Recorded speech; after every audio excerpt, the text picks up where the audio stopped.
Илим жана зикир. Илим 47. Абу Барза Аслами радиаллаху анхудан риваят.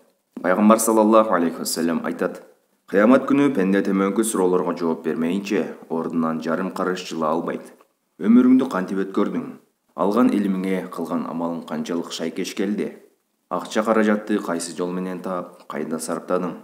Денеңди эмнеге пайдаландың? Абу Барза Аслами радиаллаху анхудан риваят. Пайгамбар саллаллаху алейхи вассалам айтат: Кыямат күнү пенде төмөнкү суроолорго жооп бермейинче ордунан жарым карыш жыла албайт. Өмүрүңдү кантип өткөрдүң?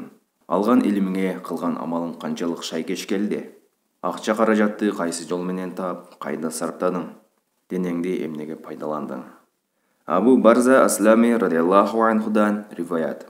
Пайгамбар саллаллаху алейхи вассалам айтат: Кыямат күнү пенде төмөнкү суроолорго жооп бермейинче ордунан жарым карыш жыла албайт.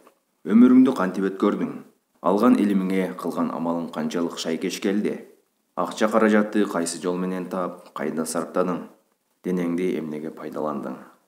Тирмизи.